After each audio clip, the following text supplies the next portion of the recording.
Thank you. You guys can sit down.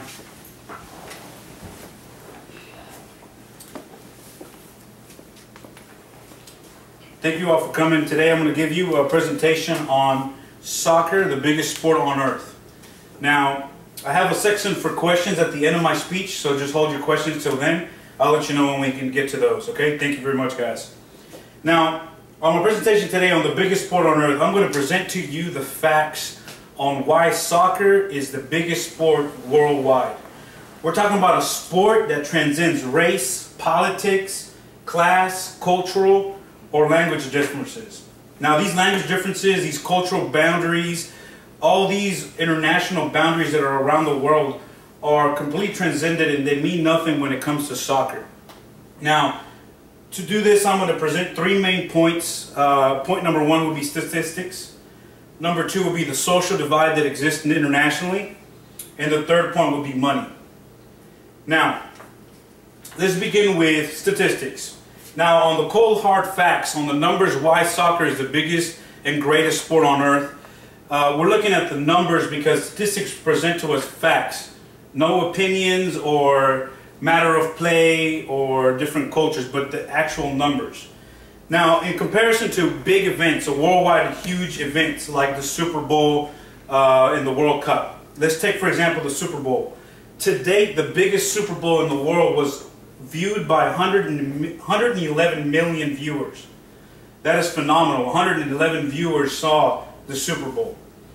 Now, in comparison, 111 million for the Super Bowl, FIFA World Cup was viewed by 715 million. That is about a little less than 7 times the viewership on soccer worldwide, viewed by over 204 countries around the world. Football, baseball, and soccer. Let's take a comparison across these as far as history and length of time that they've been played. Football goes back to the 19th century. Baseball is dated as early as the 1344 in France, while soccer is dated all the way back to the 2nd century BC in China. This is a sport that, on record, is the oldest and longest played in the world. So in conclusion of my statistics, soccer, both in history and viewership, overproduces more than any other sport in the world. Point number two, to begin point number two, this is the social divide on why the social differences between soccer, baseball, and basketball again point that soccer is the biggest sport in the world. Cost of game. Let's look at cost of game. Third world countries play soccer more than any other country in the world. That is, soccer is more popular in third world countries versus countries that are established like the United States, France, Germany. This is because the cost of game. It's cheaper for them to play. All you need is a soccer ball for you to play soccer. You don't need pads, helmets, you don't need anything but just a soccer ball. That's why it's a great sport for people that live in places like Africa and Mexico. Now, in the United States, America's favorite pastime is baseball. Soccer is known worldwide, and it's the pastime of the world, simply because it unites those of the lower social class with the higher social class. Now, since we're on social divide, we'll talk about race. Now, looking at pioneers, black athletes such as Jackie Robinson for baseball and Chuck Cooper for basketball, we'll look at players like Edson and Arantes, or better known as Pelé, and Arthur Watson as the first African-American soccer player. Because of these pioneers, not only was race or equality further advanced in certain countries, it was advanced around the world. Conclusion of my second topic, social divide. It transcends language barriers, race barriers. Soccer is a great unified sport to eliminate those divides, socially speaking. My third and final point, we go to money. On money, the highest paid soccer player is David Beckham, who at 2007-2008 made $49 million. The highest paid basketball player at his peak, Michael Jordan, only made $30 million. Big difference, being that Michael Jordan made that money in 1997. Biggest sports teams. Manchester United is worth $2 billion. Real Madrid is worth anywhere between $1 and $2 billion, billion with a capital B. While the biggest other sports in baseball and basketball, Yankees only $700 million, New York only $655 million. This is a huge number, being that the New York Yankees and the LA Lakers are both between $6 and $650 million, compared to the billions of dollars that are generated by soccer alone. In conclusion of my speech today, I spoke today of statistics, social divide, and money. Now, what other sport transcends those kind of boundaries? None other than sports.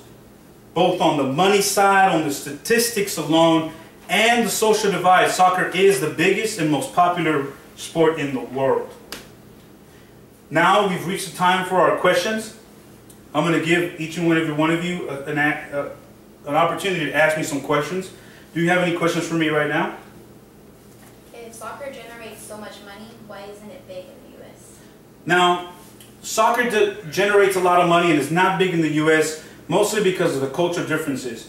Now, when you look at soccer in the U.S., it's still the fastest growing sport in the United States, and that is more due because of the change of demographics. We're looking at an increase in immigration, an increase on Latino and cultures that are usually big on soccer moving into the United States and making the United States their home. So soccer will be big in the United States in a few years to come.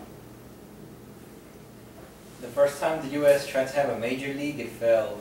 What is different now? Now, the first time the U.S. tried to do Major League Soccer for the United States, it did fail. Now what's different is the markets are a bit different.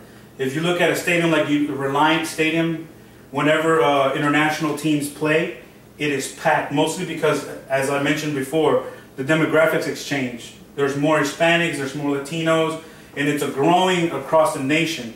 One thing that's different now is that the U.S. Soccer team has done well over the last 2 World Cups, and that's creating a lot of buzz, a lot of national pride in soccer. And then the United States is starting to get behind this, and there's a lot of enthusiasm when it comes to soccer now, knowing that the U.S. is doing well in World Cups. Do you think soccer will surpass baseball or basketball? Soccer, at the rate that it's growing, will surpass basketball and baseball in the next 5 to 10 years, statistically speaking, if the numbers hold right. You have to remember that baseball and basketball are pretty much have a saturated market. When soccer, since it's in an international sport, it is growing tremendously as people are starting to view this, as people are starting to get attention to it.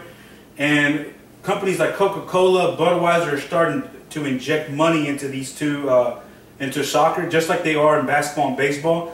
And the money that's being generated and the attention that is grabbing, it will surpass basketball and baseball over the next 10 years. I got a question. On money, you mentioned a lot on basketball and baseball, but not football. Why? I mentioned basketball and baseball because basketball and baseball are international sports. Basketball and baseball and soccer are played around the world.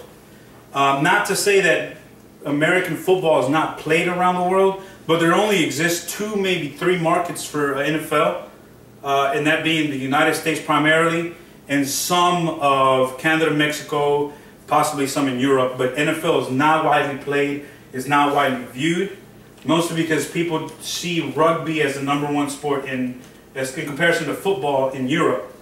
And the money that NFL generates is very minute compared to these other 3 major sports. Well, guys, I want to thank you all for the awesome questions. Thank you for your attention, and thank you for joining me on this presentation on soccer, the world's biggest sport.